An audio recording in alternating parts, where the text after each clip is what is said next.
বৃহত্তর দাউদকান্দিবাসী যুক্তরাজ্যের আজকে আমাদের দলের চেয়ারপারসন দেশনেত্রী বেগম খালেদা জিয়ার রোগ মুক্তি ও আলোচনা সভায় উপস্থিত সভাপতি আমাদের দাউদকান্দির কৃতি সন্তান জনাব সাকিব সাহেব, প্রধান অতিথি হিসাবে উপস্থিত আছেন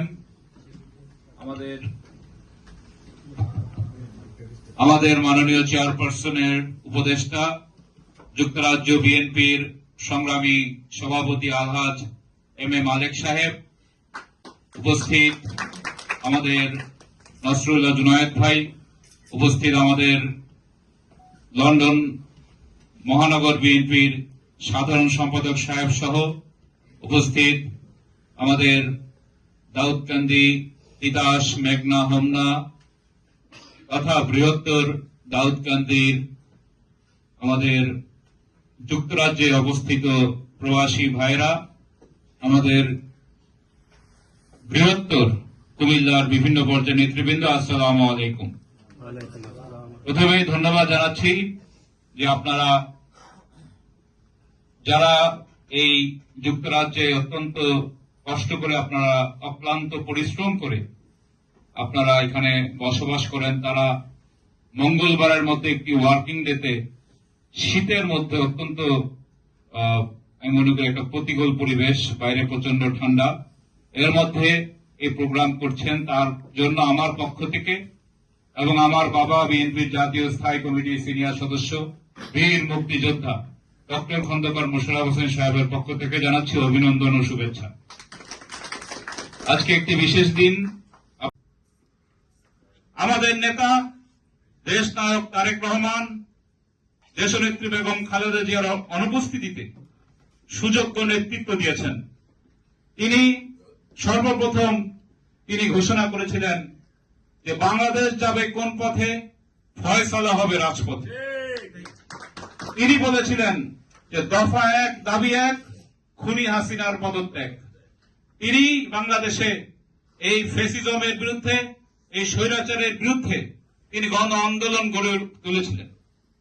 আপনারা দেখেছেন যে 2023 সালে দেশনায়ক তারেক রহমান 31 দফা সংস্কার প্রস্তাব দিয়েছিলেন, যে 31 দফা অনুযায়ী কিভাবে আগামী দিনে যদি বাংলাদেশ জাতীয়তাবাদী দল জনগণের ভোটে ক্ষমতায় আসে, কিভাবে বাংলাদেশকে সংস্কার করে একটি উন্নত এবং আত্মনির্ভরশীল একটি বাংলাদেশ রচনা করা যায়, তার জন্য দেশনায়ক তারেক রহমান 31 দফা দিয়েছেন। আজকে আপনারা সকলেই জানেন যে 5ই আগস্ট ছাত্র জনতার গণ অভ্যুত্থানে এই খুনি হাসিনার পতন হয়েছে। শুধু পতন হয় নাই, হাসিনা তার বোনকে নিয়ে পালিয়ে যেতে বাধ্য হয়েছে। আপনারা অনেকে এখানে সাবেক ছাত্র নেতা জুনায়েদ ভাই আছেন, বলেছেন যে 90-এর গণ অভ্যুত্থানে স্বৈরাচার এরশাদের পতন হয়েছিল, কিন্তু এরশাদ সাহস করে বাংলাদেশ থেকে পালায় নাই, জেল খেটেছে। পালায় নাই বলে আজ পর্যন্ত জাতীয় পার্টি নামে একটা দল আমরা শুনি, কিন্তু খুনি হাসিনা 5 তারিখ তার বোন নিয়ে পালিয়ে যাওয়ার কারণে আমি মনে করি আগামী 20 বছরে আওয়ামী লীগকে বাংলাদেশে মানুষ খুঁজে পাবে না। কয়েকদিন আগে দেখেছেন একটা ফোন আলাপে তিনি 10ই নভেম্বর নূর হোসেন দিবস উপলক্ষে ঢাকার গুলিস্তানে আওয়ামী লীগের লোকজনকে নামতে বলেছিলেন না? কিন্তু দেখা গেল যে আওয়ামী লীগ তো দূরের কথা, তাদের নিষিদ্ধ ছাত্রলীগ যুবলীগের একেবারে সর্বশেষ পর্যায়ের একজন কর্মীকে খুঁজে পাওয়া যায় নাই। শেখ হাসিনা ভারতে বসে দেশের বিরুদ্ধে চক্রান্ত করছেন। আমরা বলতে চাই, এই যে বর্তমানে অন্তর্বর্তীকালীন সরকার, এই সরকারকে ভারতের সাথে যে আমাদের যে বন্দি বিনিময় চুক্তি রয়েছে, সেই বন্দি বিনিময় চুক্তি অনুযায়ী অনতিবিলম্বে খুনি হাসিনাকে বাংলাদেশে ফিরিয়ে এনে বিচারের কাঠগড়ায় দাঁড় করাতে হবে। কারণ এই শেখ হাসিনার নির্দেশেই হাজার হাজার লোক নিহত হয়েছে। এই হাসিনা বিডিআর হত্যাকাণ্ডের সাথে সরাসরি জড়িত, তাকে ডেকে এনে দেশে ফিরিয়ে এনে এই বিডিআর হত্যাকাণ্ডের বিচার করতে হবে। এরপরে কুইক রেন্টালের নামে লক্ষ লক্ষ কোটি টাকা সে হাসিনা বিদেশে পাচার করেছে। এমন কোন অপরাধ নাই যে শেখ হাসিনা করে নাই। আজকে আমাদের নেত্রীকে এই অসুস্থতার জন্য একমাত্র দায়ী এই শেখ হাসিনা। শেখ হাসিনা আয়না ঘরের মতো যে নিকৃষ্টতম মানবাধিকার লঙ্ঘন করেছে, এর যদি বিচার হয় হাসিনার 500 বার ফাঁসি হওয়া উচিত। আজকে আর দীর্ঘায়ু বক্তব্য রাখবো না। আপনারা জানেন যে আমার বাবা বিএনপির জাতীয় স্থায়ী কমিটির সিনিয়র সদস্য, বীর মুক্তিযোদ্ধা ডক্টর খন্দকার মোশাররফ হোসেন সাহেব, তিনি এই যুক্তরাজ্যে থাকতে বলা হয়েছে এখানে তিনি যুক্তরাজ্য ছাত্র সংগ্রাম পরিষদের আহ্বায়ক ছিলেন 1971 সালে, এবং তিনি এই লম্বা সময় দেশে তিনি বসবাস করেছেন। তিনি আমাদের দাউদকান্দিতে তিতাসে তিনি 4 বার সংসদ সদস্য ছিলেন। তিনি 3 টার্ম মন্ত্রী হিসাবে আপনাদের এলাকার উন্নয়ন করেছেন। তো আমরা আজকে বলতে পারি যে যেহেতু আমি আপনাদের এখানে এসেছি, আমাদের এই যে সংগঠন যারা আজকে এই আপনাদের সাথে আমাকে পরিচয় করে দেওয়ার সুযোগ দিল, তাদের ধন্যবাদ জানাই। এবং যদি আমরা ক্ষমতায় আসতে পারি, আমরা যেহেতু বৃহত্তর দাউদকান্দির মানুষ, কুমিল্লার মানুষ, আমরা আশা করি যে আগামী দিনে ইনশাল্লাহ কুমিল্লা একটা বিভাগ আমরা ইনশাল্লাহ বিএনপি ক্ষমতায় আসতে করব।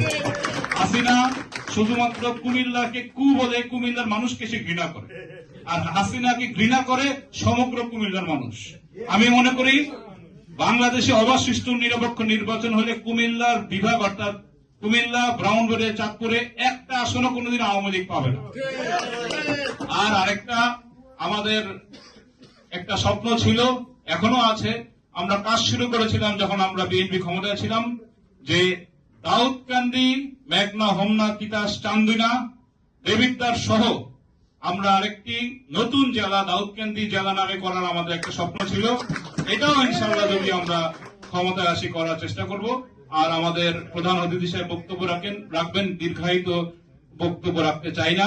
আজকে শুধু একটি কথা বলে শেষ করছি। আজকে যে বাংলাদেশের পরিবেশ, এই পরিবেশ, এই যে কিছু বিতর্কিত ব্যক্তিকে কিছুদিন আগে উপদেষ্টা পরিষদের সদস্য করা হয়েছে, বিভিন্ন বিশৃঙ্খলা হচ্ছে, এর একটাই মাত্র সমাধান, যেদিন আপনার আমার নেতা দেশ নায়ক তারেক রহমান বাংলাদেশে যাবেন এবং জনগণের ভোটে নির্বাচিত হয়ে প্রধানমন্ত্রী হবেন, তখনই বাংলাদেশের এই সকল বিশৃঙ্খলা অরাজকতা থেকে বাংলাদেশ মুক্ত হবে।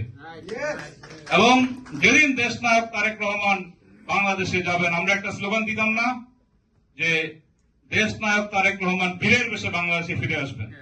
ইনশাল্লাহ তিনি যদি ঢাকায় নামবেন, তিনি তার এয়ারপোর্ট থেকে বাসায় যেতে আমার ধারণা 7 থেকে 8 ঘন্টা সময় লাগছে। কারণ তখন সারা ঢাকা শহর তারেক রহমানের নামে স্লোগান দেবে, সারা ঢাকা শহরের মানুষ রাস্তায় নেমে আসবে।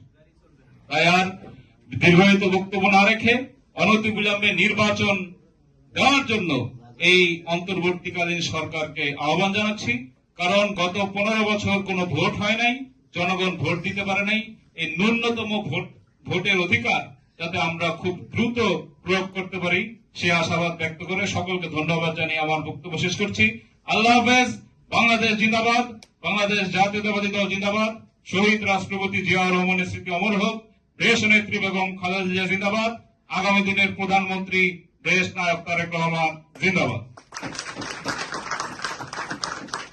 ধন্যবাদ।